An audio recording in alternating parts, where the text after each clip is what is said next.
Queridas irmãs e queridos irmãos, é com muita alegria que estamos aqui novamente para buscarmos nessas lições tão belas que recebemos dos nossos amigos, mensageiros espirituais de Jesus, por meio dessas obras tão belas que nos chegam às mãos, buscarmos as nossas lições para o dia a dia, para crescermos e aprendermos.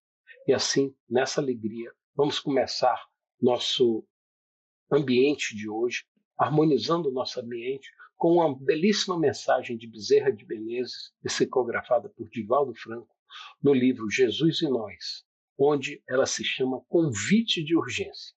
E diz-nos assim Bezerra: é chegado, pois, o momento, espíritas, de reflexionarmos em torno das nossas responsabilidades. O tempo urge, não mais amanhã, é agora. Agora sou a hora da nossa libertação. Por muito tempo caminhamos por estradas difíceis, perdemo-nos em caminhos acidentados pelas nossas paixões, tombamos irremediavelmente nos abismos do egoísmo, deixamos Jesus à margem.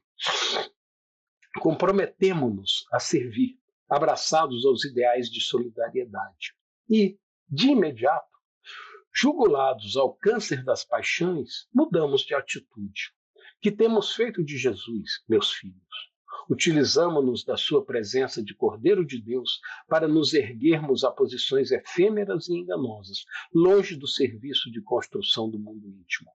Usamos o seu nome para escravizar e levar ao exílio muitas vidas, destruir ideais. Apesar disso, não conseguimos retirá-lo de nosso coração. Quem encontra Jesus não mais é o mesmo. Impregnado pela suave misericórdia e de amor banhado, altera-se completamente. Não basta, pois, conhecer Jesus. É necessário entregar-lhe a vida para que ele a conduza, recebendo os filhos do Calvário como irmãos, distendendo a compaixão e a caridade em seu nome, para que fiquemos como cartas vivas assinalando a nossa passagem na terra. Não posterguemos mais a oportunidade de servir. Este é o nosso momento de iluminação. Voltai aos vossos lares, tocados por Jesus. Dai notícias da sua presença em vosso coração a todos, pela candura, pela humildade, pela misericórdia. E, se vos perseguirem, se vos maltratarem, se vos odiarem, perdoai, porque eles não sabem ainda o que fazem. Sede vós aqueles que têm a honra de amar, e de amar até sofrer. Que ele nos abençoe, meus filhos, são os votos do servidor mínimo e paternal de sempre, Bezerra. Assim, Pai amado, Jesus Mestre querido, imbuídos desse convite que Bezerra de Menezes nos faz com tanto carinho, vamos buscar extrair das lições de hoje, com suas bênçãos, os guias, as indicações, as formas corretas de seguirmos os passos de Jesus para nos tornarmos cada dia melhores.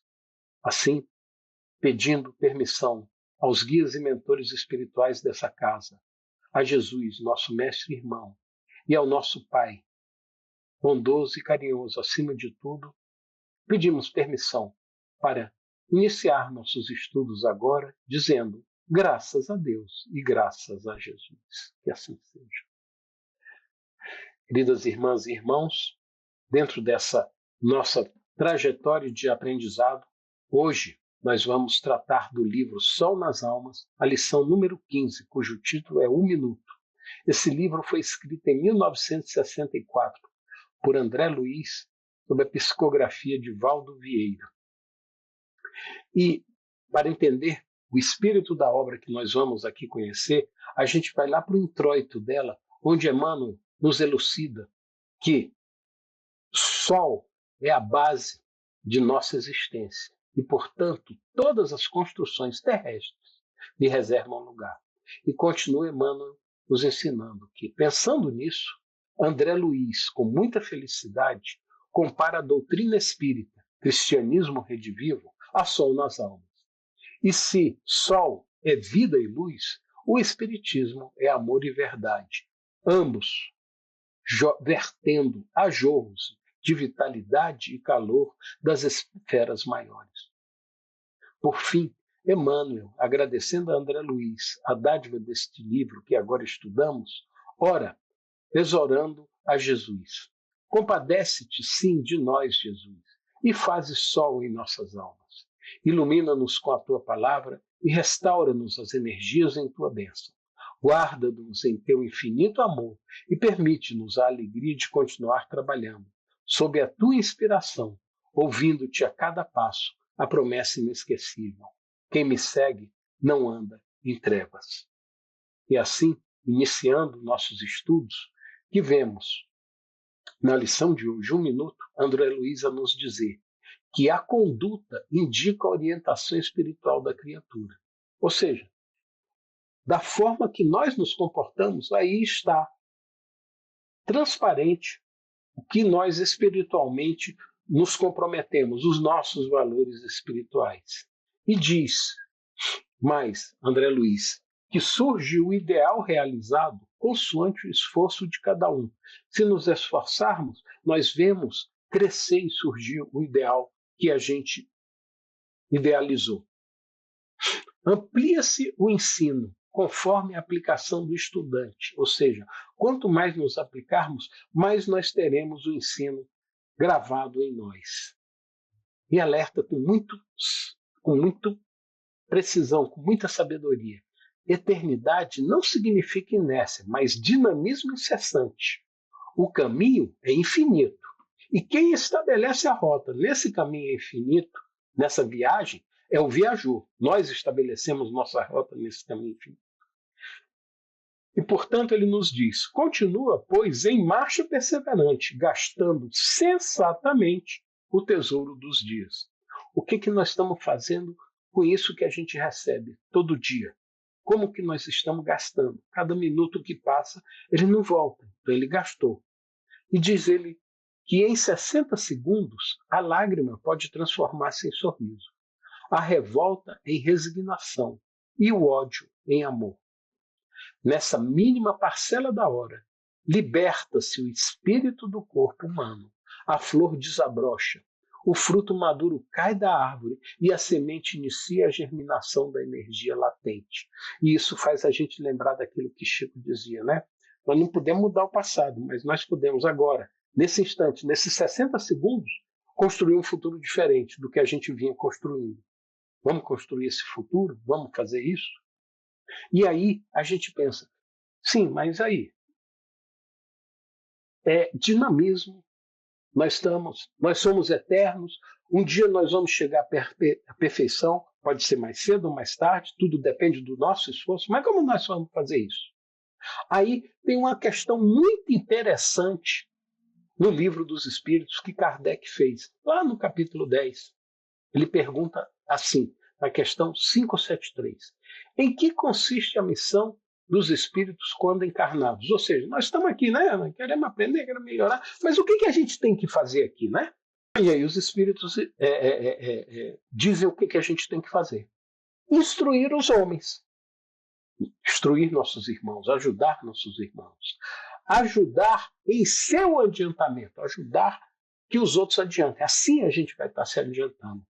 Melhorar suas instituições, as instituições nossas, dos homens, pelos meios diretos e materiais que dispusermos. Mas as missões são mais ou menos gerais e importantes. Aquele que cultiva a terra realiza uma missão, como aquele que governa ou instrui. Cada um está fazendo a sua missão, está fazendo o seu melhor e contribuindo nessa construção de nos instruirmos, crescermos mutuamente, ajudando um ao outro e fazendo com que nossas instituições, a vida melhore. Tudo se encadeia na natureza, continuam os espíritos explicando a Kardec. Ao mesmo tempo que o espírito se depura pela encarnação, concorre dessa forma para a realização dos desígnios da providência. Cada um tem sua missão na Terra, cada um pode ser útil para alguma coisa. Então nós estamos aqui para fazer o que nós nos comprometemos, para sermos úteis em alguma coisa. Quando nós nos comprometemos, quando fomos encarnar, sim, nós nos comprometemos. E essa, apesar de genérica, mais ou menos genérica, como diz os próprios espíritos, essa nossa missão, ela tem um objetivo, que é crescermos, e isso é importante, e deixarmos o nosso quinhão de participação nesse crescimento da Terra. E aí mas nós somos espíritos ainda muito atrasados, né, e imperfeitos também. A gente tem mesmo algum papel útil? Foi isso que Kardec perguntou também lá anteriormente até, ele perguntou para os espíritos. Perguntou assim: os espíritos inferiores e imperfeitos também cumprem um papel útil no universo? E aí os espíritos respondem: todos têm dever a cumprir. O último dos pedreiros não participa na construção de um edifício tanto quanto um arquiteto? E aí continua Kardec: cada um dos espíritos tem atribuições especiais? Sim, todos nós devemos habitar em todos os lugares e adquirir o conhecimento de todas as coisas, ao exercer funções sucessivas e em todas as partes do universo. Nós vamos fazendo uma construçãozinha, um bloquinho aqui, até ter o bloco inteiro. Nós vamos ser perfeitos. Portanto, nós vamos saber tudo. Aquele minuto que a gente deixa para trás, aquilo que a gente não usou com sensatez, aquele tempo que a gente não usou sensatez, vai fazer falta, a gente vai precisar dele lá no futuro, vai ter que retomar para fazer, a gente vai ter que fazer, a gente vai ter que percorrer o caminho inteiro. Há um tempo para tudo, dizem os espíritos. Assim, um cumpre hoje sua missão nesse mundo, outro o cumprirá ou cumpriu em outra época, na terra, na água, no ar. Ou seja, de alguma forma nós vamos passar por tudo. Estamos usando bem o que nós temos que fazer agora, o que nós temos que passar agora? Essa reflexão. E aí, nessa reflexão, se nós estamos fazendo bem o que nós temos agora, a gente pula uns 70 anos depois do Livro dos Espíritos e a gente vê num livro muito feliz, que é O Consolador, psicografado por Chico Xavier, e claro, cujo autor é Emmanuel. Esse livro vale a pena todo mundo ler. Lá na questão 119, ele é muito parecido com o Livro dos Espíritos, são questões e respostas dadas por Emmanuel. Então perguntam para Emmanuel: como devemos proceder para dilatar nossa capacidade espiritual? E Emmanuel vai precisamente dizendo: ainda não encontramos uma fórmula mais elevada e mais bela que a do esforço próprio, dentro da humildade e do amor, no ambiente de trabalho e de lições da terra, onde Jesus ouve por bem instalar a nossa oficina de perfectibilidade para a futura elevação dos nossos destinos de espíritos imortais. Está vendo aqui? Emmanuel já fala. Nossa oficina de perfectibilidade. Estamos aqui trabalhando para sermos perfeitos, trabalhando na nossa elevação, no nosso destino de espíritos imortais, eternos. Né? A eternidade, como disse André Luiz, é dinâmica, é de dinamismo que é feita. E aí perguntam ainda para ele um pouco depois, umas 3 questões depois, nessa ida e vinda de perguntas, se deve o crente criar imposições absolutas para si mesmo, no sentido de alcançar mais depressa a perfeição espiritual. Ou seja, já que eu quero, então eu vou fazer. Vou fazer isso de forma bem rígida. E vou me tornar perfeito rapidamente. Eu vou me santificar agora. Olha o que responde Emmanuel. O crente deve esforçar-se o mais possível, mas de modo algum deve nutrir a pretensão de atingir a superioridade espiritual completa de uma só vez, porquanto a vida humana é aprendizado de lutas purificadoras. Nós estamos aqui purificando-nos ainda. Tá? Não pensa que você vai se tornar anjo, mas procura fazer o seu melhor. Esse é o ponto. E diz Emmanuel: em todas as circunstâncias, guarde o cristão a prece e a vigilância. São ferramentas para nos ajudar a sermos melhores. Prece ativa. Não é aquela prece, não. Prece ativa, que é o trabalho do bem, e vigilância, que é a prudência necessária, de modo a não atrair novos compromissos. Ou seja, vamos ser prudentes e não fazer besteira, assumir novos compromissos, ou seja, vamos pagar e não fazer nova dívida, não é não? Essa é a mensagem de Emmanuel bem específica. E aí, vamos voltar lá para o livro, para a lição de hoje, 1 minuto? Diz assim André Luiz, já pegando dica nessas instruções de Emmanuel, né? Olha, vamos vigiar, vamos ser prudentes e tal. Diz ele, analisa o que fazes de tão valiosa partícula de tempo. Num só momento, o coração escolhe roteiro para o caminho. Por isso, vigiai. Temos-nos vigilantes, o vigiai, né? Com o evangelho na consciência, até o lazer é tão somente renovação de serviço sem mudança de rumo. Até no lazer nós podemos manter os nossos valores, o rumo que nós queremos servir, sendo momentos de renovação de energia e renovação de serviço mesmo. Não desprezes o tempo em circunstância alguma, pois quem espera a felicidade se esmera em construí-la. A hora perdida é lapso irreparável. Dominar o relógio é coordenar os sucessos da vida, as ocorrências da vida. Nos domínios do tempo, controlamos a hora ou somos ignorados por ela. Nós temos a disciplina de controlar o que fazemos a cada instante ou deixa tudo passar. Por isso, quanto mais a alma se eleva em conhecimento, mais governa os próprios horários. Se nós estamos nos elevando, mais nós temos como nos tornarmos mais disciplinados com os nossos próprios horários. Lembre-te de que as edificações mais expressivas são formadas por agentes minúsculos e de que o século existe em função dos minutos. A nossa eternidade é composta de cada minuto que a gente vive. Qual é o prédio que a gente está construindo com cada um desses minutinhos? É isso que a gente precisa refletir. E nos alerta com muita sabedoria. Não faz melhor quem faz mais depressa, mas sim quem faz com segurança e disciplina, articulando ordenadamente os próprios instantes. Articulando ordenadamente os próprios instantes, fazendo com segurança e disciplina. E aí que a gente está falando. Tá bom, vamos lá, Eduardo. O que eu tenho que fazer agora? Tudo isso dito, muito bem, mas e aí? O que eu tenho que fazer? Você tem que cumprir o seu dever. Você tem que fazer a sua missão na Terra, que é o seu dever, como a gente está vendo desde o início. E o que é o dever? Aí nós vamos lá para o capítulo 17 do Evangelho segundo o Espiritismo, capítulo Sede Perfeitos. Tem uma mensagem de Lázaro, de 1863,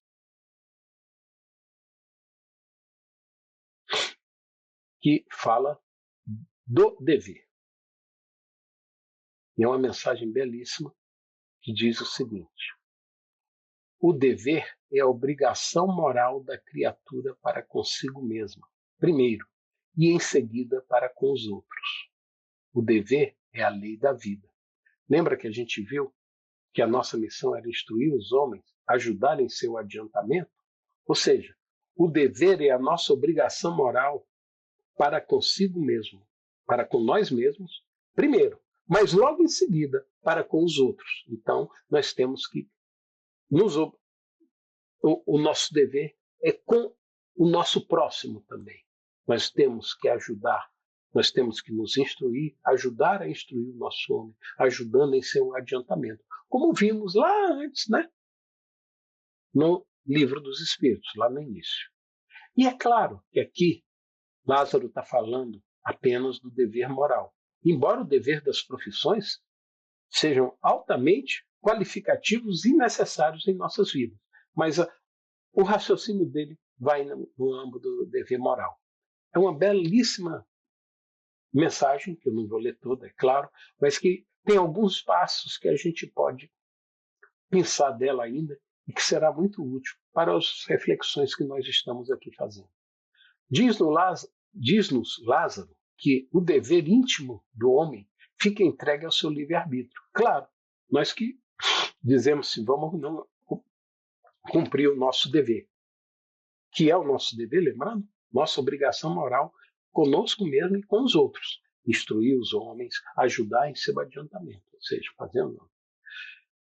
Fielmente observado, o dever do coração eleva o homem. E aí coloca Lázaro duas questões. Como determiná-lo, porém, com exatidão? Onde começa o nosso dever e onde termina o nosso dever? Diz-nos Lázaro, o dever principia para cada um de nós exatamente no ponto em que ameaçaríamos a felicidade ou a tranquilidade do nosso próximo. Acaba no limite que não desejaríamos que ninguém transpusesse com relação a nós mesmos. Ou seja, não podemos ameaçar a felicidade ou a tranquilidade do nosso próximo. É aí que começa o nosso dever. E onde ele acaba? Quando nós não quisermos. Ou seja, não faça aos outros aquilo que você não gostaria que fizessem a você mesmo. Certo? O dever é o resumo prático de todas as especulações morais. É uma bravura da alma que enfrenta as angústias da luta. É austero e brando, pronto a dobrar-se às mais diversas complicações, conservar-se inflexível diante de suas tentações. O homem que cumpre o seu dever ama a Deus mais do que as criaturas e ama as criaturas mais do que a si mesmo. O dever é o mais belo laurel da razão. Ou seja, se nós temos a fé raciocinada, se nós raciocinamos, nós queremos cumprir o nosso dever. O homem tem de amar o dever. Não porque preserve de males a vida, males aos quais a humanidade não pode subtrair-se, mas porque confere à alma o vigor necessário ao seu desenvolvimento. Nós, sabendo que estamos amarrados, estamos juntos, cumprindo o nosso dever, nós ficamos mais resistentes às agruras que todos nós na vida temos. O dever cresce e irradia sob mais elevada forma em cada um dos estágios superiores da humanidade. Jamais cessa a obrigação moral da criatura com Deus, seja qual for a nossa elevação. Tem esta de refletir a nossa obrigação moral, refletir as virtudes do eterno. Ou seja, a nossa obrigação moral tem que ser perfeita, as virtudes do eterno. E é aí que a gente pensa, né? Ora, que instrumento a gente tem para tudo isso? Se o nosso dever, como a gente viu há pouco, é instruir os homens, ajudar em seu adiantamento, é a nossa obrigação moral com o nosso irmão, o que a gente faz? E aí Kardec, muito sabiamente, cunhou o símbolo máximo do Espiritismo. Fora da caridade não há salvação. E aí, a gente tem, então, a minha salvação, minha melhoria está dentro da caridade. Eu vou ser caridoso. O meu dever vai ser a caridade. Isso, aí faz isso. Mas, e aí como é que a gente entende essa salvação? E aí a gente volta no livro O Consolador, que diz assim, temos de traduzir o conceito de salvação por iluminação de nós mesmos, a caminho das mais elevadas aquisições e realizações no infinito. Considerando esse aspecto real do problema de salvação, somos compelidos a reconhecer que, se a providência divina movimentou todos os recursos indispensáveis ao progresso material do homem físico na Terra, o Evangelho de Jesus é a dádiva suprema do céu para a redenção do homem espiritual, em marcha para o amor e sabedoria universais. Em resumo, Jesus é o modelo supremo. Nós estamos falando em cumprir o nosso dever, em ser perfeito, a aproveitar bem cada momento que nos é dado nessa face da Terra. Então Jesus é o nosso modelo. O Evangelho é o roteiro para a ascensão de todos os espíritos em luta, o aprendizado na Terra para os planos superiores do ilimitado. De sua aplicação decorre a luz do Espírito, nos disse Emmanuel em O Consolador. E aí, a gente pede ajuda daquele terníssimo irmão Bezerra de Menezes, que no início nos brindou com aquele convite à urgência. Ele nos diz o seguinte: o espírita cristão é chamado aos problemas do mundo a fim de ajudar-lhes a solução. Temos que ajudar o mundo a melhorar. Contudo, para atender esse semelhante mistério, há que silenciar discórdia e censura e alongar entendimento e serviço. Se nós queremos atender a esse mistério de ajudarmos a solução dos problemas do mundo, nós não podemos incitar discórdia, censurar. Não é isso. Nós temos que ser mais compreensivos, alongar entendimento e trabalhar, e serviço, alongar. É por essa razão, diz-nos Bezerra, que interpretando o conceito salvar, ou livrar da ruína, ou preservar do perigo, colocou Allan Kardec, no luminoso portal da doutrina espírita, a sua legenda inesquecível: fora da caridade não há salvação, como eu acabava de dizer para vocês. Então, tudo se resume em vamos tentar ser caridosos. E aí, para encerrar, vendo o finalzinho da nossa lição de hoje do minuto, André Luiz diz o seguinte: observa os celeiros de auxílio de que dispões e não hesites. Fora da caridade não há salvação, certo? Então, olha o que diz André Luiz aqui: observa os celeiros de auxílio de que dispões e não hesites. Distribui os frutos da inteligência, que você tenha. Colabora nas tarefas edificantes, da melhor forma que você possa. Estende a solidariedade a benefício de todos, em todos os momentos que você tiver essa oportunidade. Fortalece o ânimo dos companheiros. É para cima que a gente anda. Não te canses de ajudar para que se efetue o melhor. Vamos trabalhar, vamos servir para ajudar, para que o melhor se realize. O manancial do bem não tem fundo. A paz coroa o serviço. E concluindo, André Luiz, e concluindo o nosso trabalho aqui de hoje, nos diz ele que e quem realmente aproveita o minuto constrói caminho reto para a conquista da vitória na divina imortalidade, criando a nossa salvação, trabalhando, auxiliando o próximo.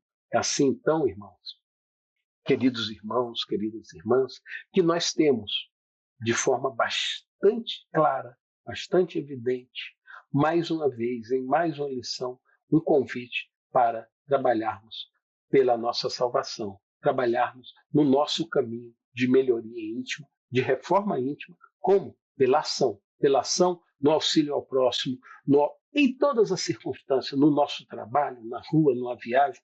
Vamos ser gentis, às vezes um sorriso, um gesto amplo, aberto, é o suficiente para a gente estar ajudando a melhorar aquele ambiente. Vamos trabalhar no serviço da melhoria do ambiente, na medida das nossas possibilidades. Assim, encerramos aqui agradecendo ao Pai Divino tudo isso que recebemos e dizendo assim: Pai amado, Jesus Mestre querido, obrigado pelos instantes que aqui tivemos, obrigado pelas oportunidades de aprendizado e permita que nós possamos, com essas lições, ter o nosso crescimento marcado pelos passos de Jesus em nossos corações e em nossa existência. Assim, agradecidos por tudo que recebemos, pedimos permissão a Ti, Pai, a Jesus e aos mentores dessa casa de oração para encerrar os trabalhos de hoje, dizendo graças a Deus e graças a Jesus. Que assim seja.